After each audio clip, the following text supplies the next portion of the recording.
Thank you all for coming to Curvy Career Paths, Librarians Outside of Libraries. We are super excited to have you here to watch our recording. My name is Amanda Albert, and I am currently the University Librarian and Assistant Professor at Pompon University, a small liberal arts college in St. Louis, Missouri. I've been in this role for a little over a year, but you can see on my slide that I've had a varied career path.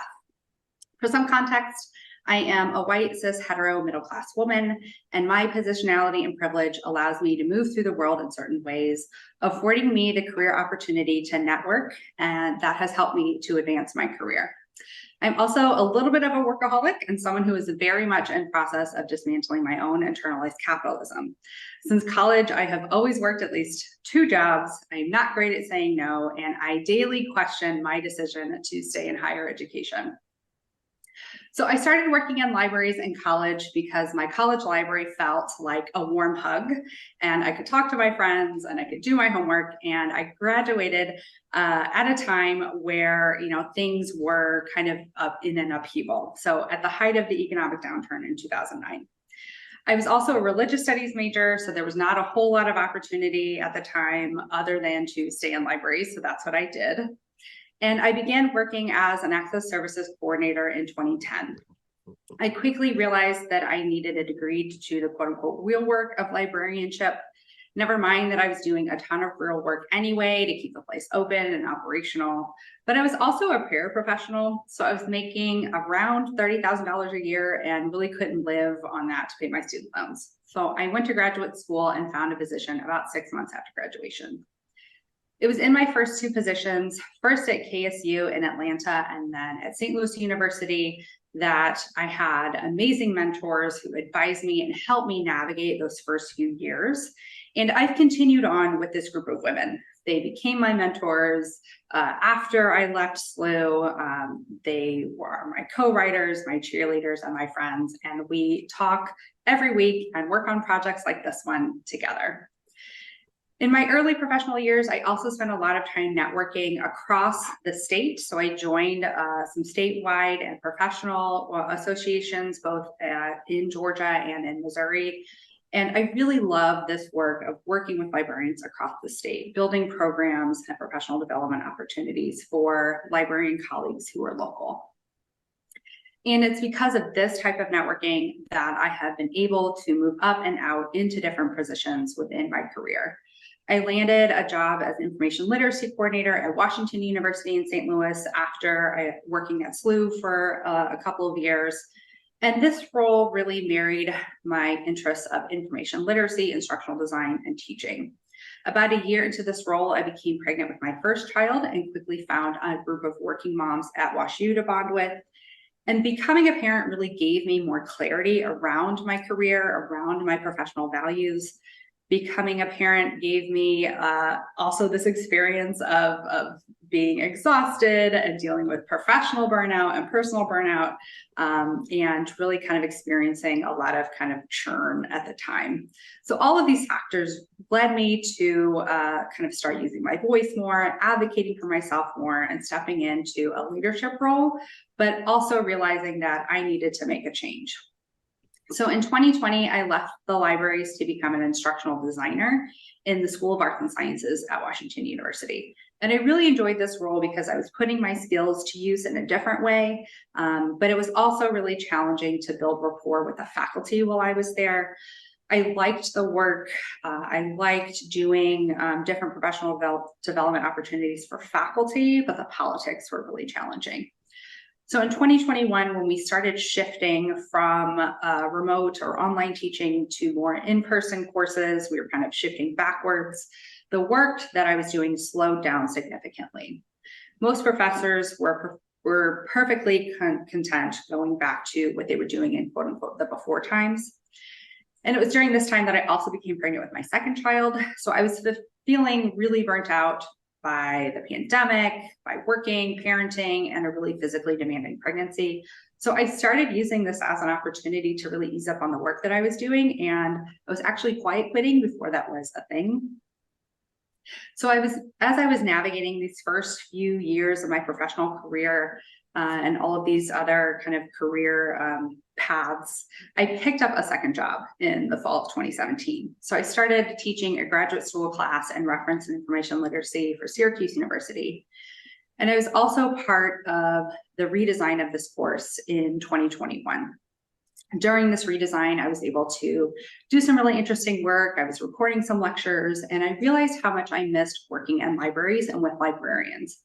And I wish I could say moving into library management was really planned out and calculated, but really I just looked at the job description for this current job that I have now, and I thought, oh, I could do that, and I applied.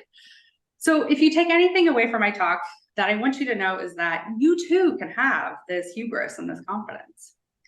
I wish I could say that things are really rosy right now, but I think I've never been as burnt out as I am now. I feel like I made the right decision at the time, but our library and our institution are really struggling with unfilled positions and budget cuts, and I'm learning more about how to be a leader in troubling times now than I ever thought possible. So the three things that have really made a difference for me in my career as I've navigated kind of these twists and turns have been nurturing relationships, both past and present, using my voice and advocating for myself and others, and teaching.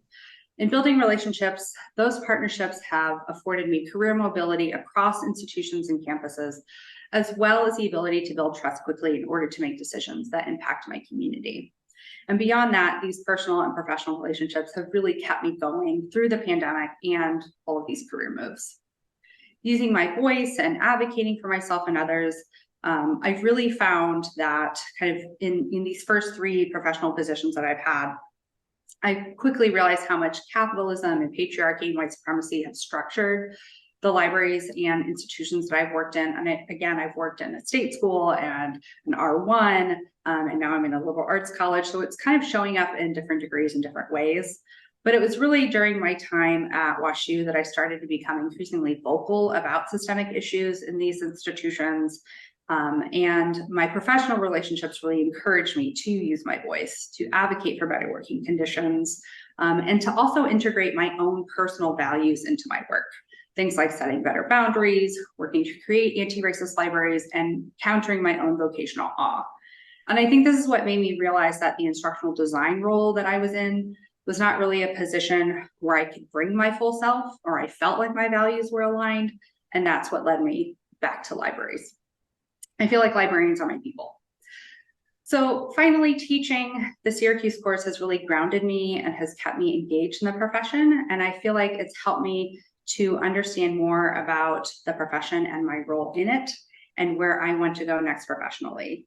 I think it's helping me to understand where I'm contributing and how I want to contribute more broadly to the profession, which is really an important part of my work and my values.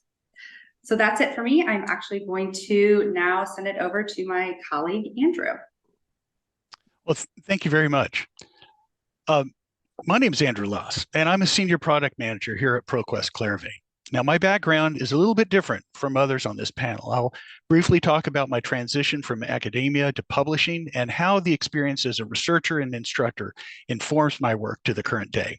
Then I'll introduce two of my colleagues here at ProQuest Curvy who will briefly discuss their experiences working in libraries and how that prepared them for working in the private sector. Now, full disclosure here, I grew up with a microfilm reader in my house. My mom was a scholar, so I was well versed from an early age of what microfilm was, and indeed how difficult it was to transcribe Civil War era handwriting.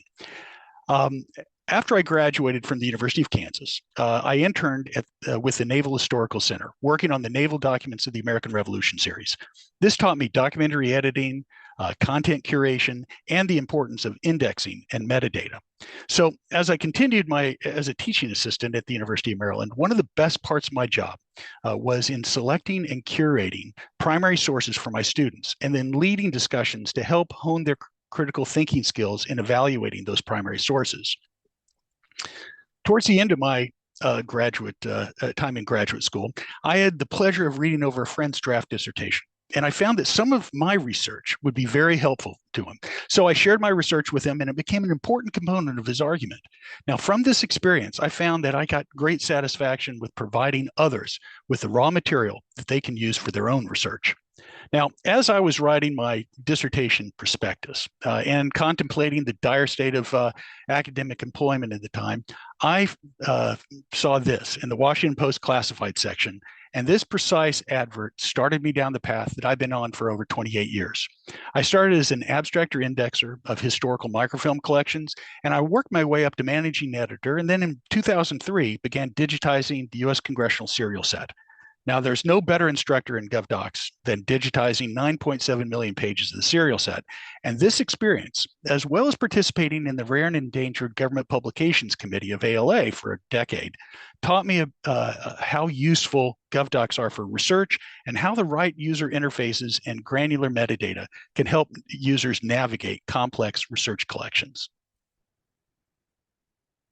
Now, my experience as a researcher, teaching assistant, and in digitizing government publications has been the basis for my entire career in the private sector. It showed me the importance of indexing the metadata. It showed me how large projects are efficiently managed so that when I was given large projects, such as when I was the business lead for the migration of a number of databases from either LexisNexis to ProQuest or from Chadwick Healy to ProQuest, such as ProQuest Congressional and UK Parliamentary Papers, respectively, I was well prepared. Now, the critical thinking and content curation skills I learned in graduate school helps me today to identify current trends in scholarship and assist with the overall digitization strategy. And this, in turn, has helped inform the creation of new databases. Now, understanding research and the teaching process has been absolutely critical in my career. It helps me in the creation of use cases and marketing materials with product demonstrations. I assist scholars and librarians with in-depth research questions. I attend conferences to do faculty outreach and run academic advisor groups as well. And when I'm given new products to manage, such as parliamentary papers, for example, I can quickly get up to speed and become an expert in the printing practices and the research value of those collections. Now, I'd like to introduce my colleague, Caitlin.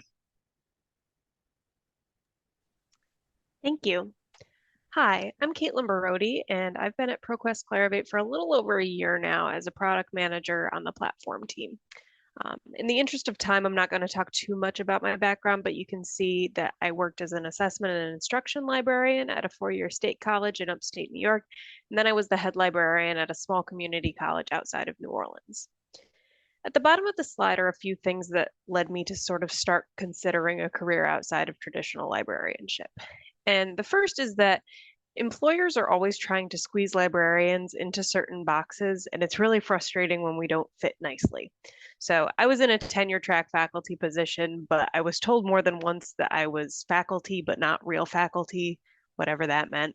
And yet when it came time for annual assessments, I was evaluated using the same criteria and the same forms as traditional teaching faculty. And these forms asked about my instruction, my scholarship, and university service, but there was actually no place to talk about the other elements of librarianship. So the countless hours that I spent on collection development, reference work, or programming. And I also didn't see a reasonable path for upward mobility if I didn't want to be in a management role.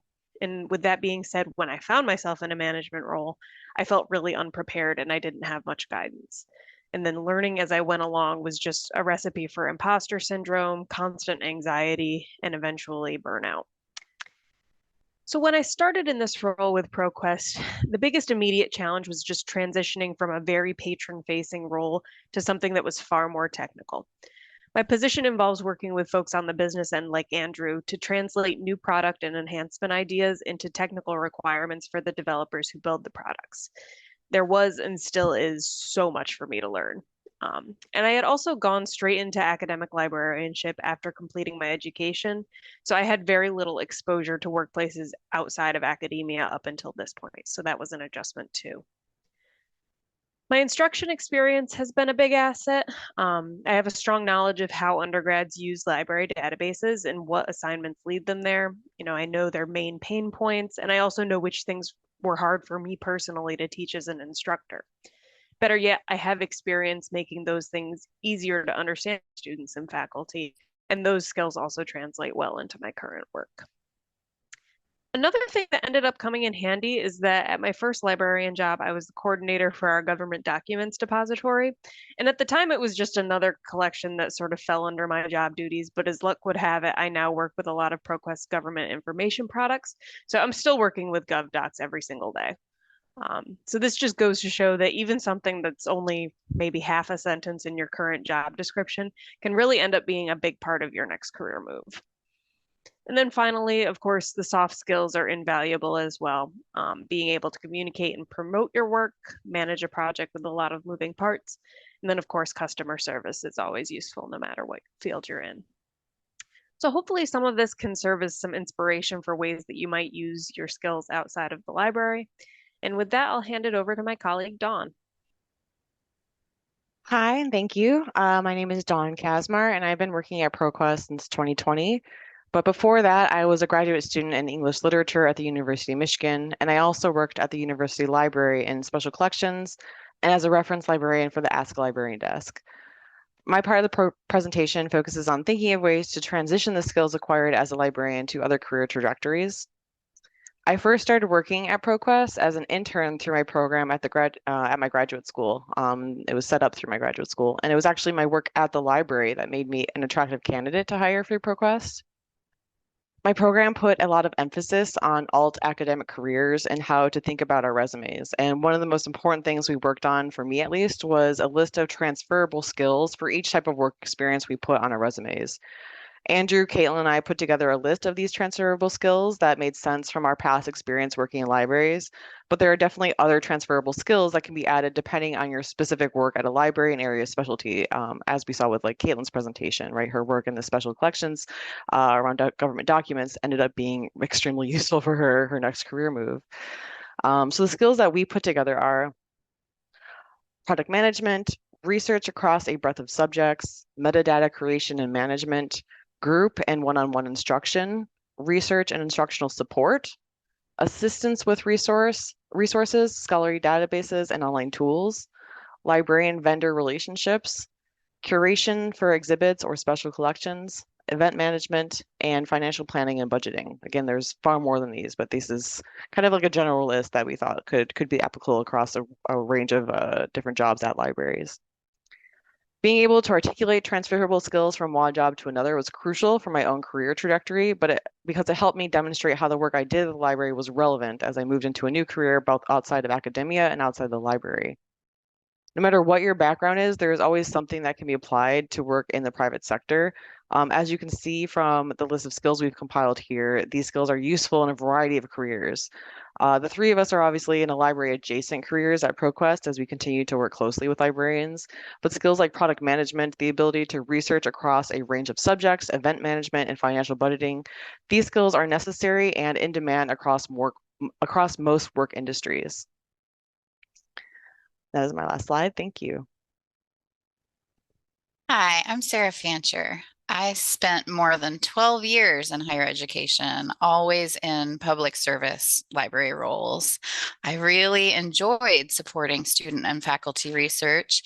Being a little bit interested in everything is one reason I wanted to be a librarian. But I gradually noticed myself becoming more and more burned out with the pervasive culture in higher ed of do more with less, with the failure to backfill positions. You used to have 4 librarians, but now there's only 3, so on and so forth. The devaluing of librarians' professional expertise, sort of the assumption that you're faculty, but you're not real faculty. What do you know? That gets old. And then also a creeping sense that the information literacy efforts of, in my case, just 2 librarians at a community college were just not making that much difference for 10,000 students, many of whom were also grappling with significant barriers to academic success, including financial precarity. There's only so much that library instruction can solve when there's all these other demands for their time, their cognitive energy, and their attention. I finally admitted to myself that I needed a change when at the community college graduation in May of 22, I didn't shed a tear. I am typically a cry at every wedding, cry at every graduation kind of gal. And when I felt myself just not being that moved, I knew it was time to move on. I had stopped caring enough to remain in that position. And so I began to search in earnest for a pivot that summer, and I had an offer in hand by the beginning of August, which was great. I am sure that my undergraduate degree in business and my experience as a business subject expert helped make that pivot a little easier, helped me convey some of those transferable skills. But as Dawn noted, librarians have lots of transferable skills, and I think we should add familiarity with Excel and PowerPoint and those sorts of things to that list. It was really helpful in my case. So in my current role of content classification at SSRN, which is the preprint server for Elsevier, my role involves leading a team of 40 to 50 employees who are responsible for categorizing the preprints on the site by their aboutness to enable email alerting and on-site discovery. So I spend a lot of my time thinking about preprints and their unique role in scholarly communication, thinking about open access sort of writ large, thinking about incentives for scholars to share results that might be less publishable in traditional outlets, traditional scholarly peer-reviewed journals. For example, statistically negative or null results, there's not always a lot of incentive to go to the trouble of writing those up, but they can contribute to avoiding future research waste if people have a way to know what didn't work. And I also spend a lot of time thinking about ways that we can improve both internal processes and the experience of authors and researchers who contribute content to and read papers on the site. I'm also deeply immersed right now in projects to explore the potential of generative AI for aiding in research discoverability. We certainly think there are pros and cons to that and are approaching it with a great deal of caution, but also excitement and curiosity. And finally, I have not escaped the budget concerns of higher ed entirely. Cost control is a major responsibility in my current position. But all in all, I am happy to report that I now experience much less work-related stress. I have, imagine this, responsibilities that can be accomplished by one person, that's me, within the confines of a standard working week. It's so refreshing. The role is a little bit internally focused, and now that I'm about a year out, I find that I do miss some of those meaningful interactions with students. There are days that I feel like I interact more with spreadsheets than with people, and that is not my favorite part.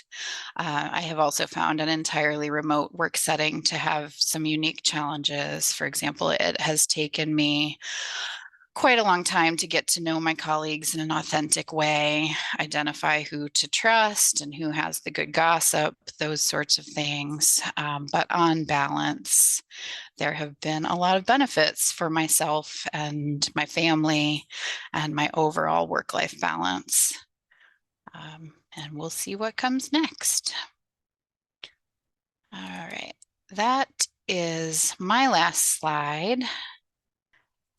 And we'd also like to invite folks to connect with any of us. I think we would welcome your feedback, your questions. We're here to give pep talks and encouragement for anyone who might be interested in exploring similar pivots. And when this is aired during the virtual conference, this will be the point at which we break for live questions. Thank you.